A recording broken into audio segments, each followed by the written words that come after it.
ആദ്യം ഞാൻ ഫിറോസിലേക്ക് പോവുകയാണ്. ഫിറോസ്, എന്താണ് മെക്സവൻ ഒരു വ്യായാമ പദ്ധതിക്കപ്പുറം മറ്റെന്തൊക്കെയോ ആണെന്നുള്ള ആശങ്കയും ആരോപണങ്ങളുമാണല്ലോ ഇപ്പോൾ ഉയരുന്നത്.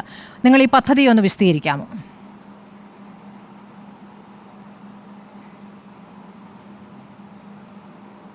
മെക്സവൻ മൾട്ടിപ്പിൾ എക്സസൈസ് കോമ്പിനേഷനാണ്. ആ കോമ്പിനേഷനെ പറ്റി നേരത്തെ തന്നെ വളരെ ക്ലിയറായിട്ട് ഇന്ന് നമ്മുടെ ബ്രാൻഡ് അംബാസഡർ സംസാരിച്ചിട്ടുണ്ട്. എല്ലാ സ്ഥലത്തും ഏകദേശം ഒരേ സമയത്ത് തുടങ്ങുന്ന 25 മിനിറ്റ് 30 മിനിറ്റ് കൊണ്ട് അവസാനിക്കുന്ന ഒരു കോമ്പിനേഷൻ എക്സസൈസസാണ്. ഇതിൽ പ്രധാനമായും ഈ ജീവിതശൈലി രോഗങ്ങളാൽ പ്രയാസപ്പെടുന്ന, അല്ലെങ്കിൽ റിട്ടയർ ചെയ്ത ആൾക്കാർ, അല്ലെങ്കിൽ റിട്ടയർമെൻറ്റിനോട് അടുക്കുന്ന ആളുകൾ, 50ൻ്റെ അങ്ങോട്ടുള്ള ആളുകളാണ്. അവരുടെ ഒറ്റപ്പെടലിൽ നിന്ന്, അല്ലെങ്കിൽ ഡോക്ടേഴ്സിൻ്റെ സജഷൻ പ്രകാരമുള്ള പല രീതിയിലുള്ള കാര്യങ്ങളൊന്നും നടക്കാതെ വരുമ്പോൾ, അല്ലെങ്കിൽ അതിനൊരു യോജിച്ച് ഒന്നിച്ച് ഒരു സ്ഥലത്ത് ഗ്യാദർ ചെയ്തതായി ചെയ്യാണ്. ഇപ്പം ഞങ്ങളിവിടെ ബീച്ചിലുള്ളത് എല്ലാ വിഭാഗം ആളുകളുണ്ട്, എല്ലാ ആളുകളുണ്ട്. അപ്പോൾ അതിൽ വേറെ ഒന്നും കാണുന്നില്ല. ഞാൻ അതിൽ ജോയിൻ ചെയ്ത് ഒന്ന് വിശദീകരിക്കാമോ ശ്രീ ഫിറോസ്? എല്ലാ വിഭാഗം എന്ന് പറയുമ്പോൾ ആരൊക്കെയുണ്ട്?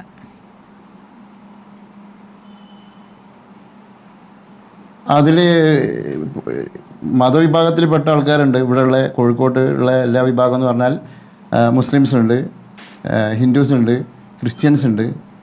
പിന്നെ അല്ലാതെ അതിൽ കൂടി അതിൻ്റെ കോർഡിനേഷന് വേണ്ടിയിട്ട് ഗുജറാത്ത് പോലുള്ള ആളുകൾ അവർ ചെയ്യാൻ പറ്റാത്തതുകൊണ്ട് നമ്മൾക്ക് സ്ഥിരം പ്രചോദനം തന്നുകൊണ്ടിരിക്കുന്നുണ്ട്. അവിടെ വന്ന് നോക്കി നിൽക്കുന്നുണ്ട്. ചില ആൾക്കാർക്ക് പങ്കെടുക്കാൻ കഴിയില്ല. അങ്ങനെ ഒരു എല്ലാ വിഭാഗം ആളുകളുണ്ട്. പിന്നെ പൊളിറ്റിക്കലി വ്യത്യസ്ത പൊളിറ്റിക്കൽ കാഴ്ചപ്പാടുള്ള, രാഷ്ട്രീയ കാഴ്ചപ്പാടുള്ള ആളുകളുമുണ്ട്. അവർ എക്സ്പീരിയൻസ്ഡ് ആകുമ്പോഴാണ് അതിലേക്ക് വരുന്നത്. ഒരു പ്രത്യേക അനുഭൂതി, അല്ലെങ്കിൽ ഒരു പ്രത്യേക രാവിലത്തെ ഉന്മേഷം നമ്മളെ എന്തിനും, ജോലിക്ക് പോകാനും അല്ലെങ്കിൽ എല്ലാ കാര്യത്തിനും വളരെ എഫക്റ്റീവായിട്ട് നമുക്ക് കിട്ടുന്നുണ്ട്. ഇതുകൊണ്ടാണ് അതിങ്ങനെ കൂടി വരുന്നത് ആളുകൾ. ഇതിൽ യോഗയാണോ? യോഗയ്ക്കപ്പുറം വേറെ എന്തൊക്കെയാണ് പഠിപ്പിക്കുന്നത്? യോഗ ഈ മെക്സ് 7 എന്ന് പറയാൻ കാരണം 7 എക്സസൈസ് രീതിയിലുള്ള കൂടിച്ചേർന്നിട്ടുള്ള ഒരു സംഭവമാണ്. യോഗ എയറോബിക്സ് ഉണ്ട്, യോഗ ഉണ്ട്, പിന്നെ അങ്ങനെ 7 എക്സസൈസ് കൂടിയിട്ടുണ്ട്. ഞാനിപ്പോൾ മെക്സ് 7 നിൽക്കുന്ന എക്സസൈസാണ് എനിക്ക് അറിയുന്നത്. അപ്പം ബാക്കിയുള്ളതൊന്നും ഞാൻ അങ്ങനെ പോയിട്ടില്ല. അപ്പോൾ അതുകൊണ്ട് ഏറ്റവും എളുപ്പമായി ചെയ്യാൻ പറ്റുന്ന രീതിയിൽ ഏത് പ്രായക്കാർക്കും ചെയ്യാൻ പറ്റുന്ന ഒരു സംവിധാനം. ശരി, ഇതിലേക്ക് ആളുകളെ എങ്ങനെയാണ് നിങ്ങൾ വിളിക്കുന്നത്? ഇതെങ്ങനെയാണ് ഇതിലേക്ക് കൂടുതൽ ആളുകൾ എത്തുന്നത്? ഇപ്പോൾ ഒരു 1000 യൂണിറ്റെങ്കിലും ഉണ്ട് അല്ലേ? ഇത് ഇപ്പോൾ കൃത്യമായിട്ട് എത്ര യൂണിറ്റ് ഉണ്ട് അറിയില്ല. കൃത്യമായിട്ട് ഞങ്ങളിവിടുത്തെ യൂണിറ്റ് ഇവിടെ ഉണ്ട്, മാനാഞ്ചറുണ്ട്, കുറ്റിച്ചിറയിലുണ്ട്.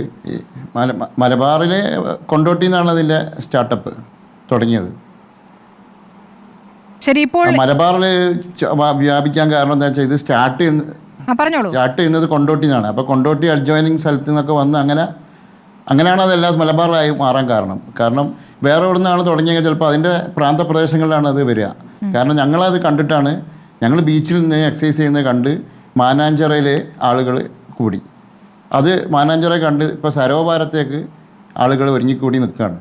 അതുപോലെ പിന്നെ പെണ്ണുങ്ങൾക്ക് വേറെ തന്നെ ചെയ്യാനുള്ള സൗകര്യമുണ്ട്, സ്ത്രീകൾക്ക് വേറെയാണ്. മാനാഞ്ചിറയിൽ എല്ലാ വിഭാഗം ആളുകളും വരുന്നുണ്ട്. സ്ത്രീകൾക്ക് എല്ലാ മതപരമായിട്ട് എല്ലാം കീപ്പ് ചെയ്യുന്ന ആളുകളുണ്ടാവുമല്ലോ, വ്യത്യസ്തത കീപ്പ് ചെയ്യുന്ന ആളുകളുണ്ടാവും. അതുമല്ല ഓപ്പണായിട്ട് സ്ത്രീകൾ വരുമ്പോൾ അവരെ ഉണ്ട്. അപ്പോൾ മാനാഞ്ചിറയും ബീച്ചും രണ്ട് ഇതാണ്. ബീച്ചിൽ അങ്ങനെ പെണ്ണുങ്ങൾക്ക് ഇല്ല. ബീച്ച് ഓപ്പൺ സ്ഥലമായതുകൊണ്ടും പെണ്ണുങ്ങൾ വരാത്തതുകൊണ്ടും നമ്മളവിടെ പെണ്ണുങ്ങൾ ഇല്ല.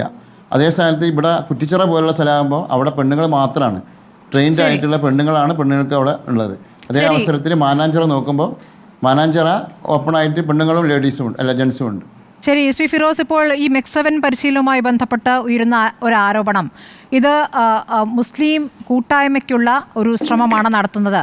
അതായത് ആശയപരമായി ഭിന്നിച്ച് പല വിഭാഗങ്ങളായി കിടക്കുന്ന മുസ്ലിം വിഭാഗം, അതിൽ യോജിക്കാൻ ഒരു തരത്തിലും താല്പര്യമില്ലാതെ മാറി നിൽക്കുന്നവരുണ്ട്. അവരെ കൂടി കൊണ്ടുവന്നുകൊണ്ട് ഒരു ഐക്യപ്പെടുത്തൽ, അത് ആ ആശയം എന്നുള്ളത് ജമാഅത്തെ ഇസ്ലാമിയുടെ ആശയമാണ്.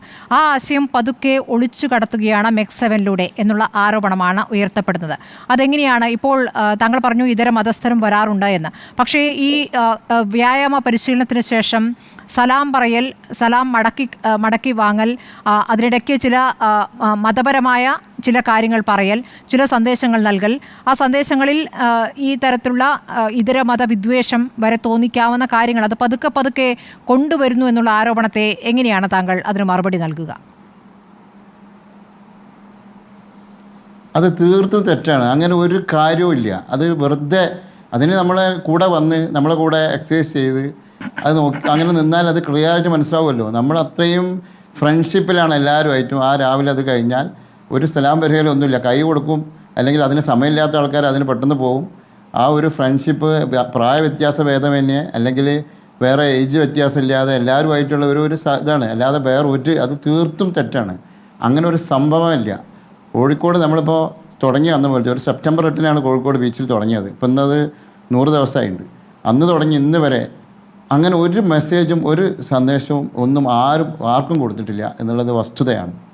ശരി, അപ്പുറത്ത് എന്താണെന്ന് പറയാം. കാര്യം ഇങ്ങനെ പറഞ്ഞു കഴിഞ്ഞാൽ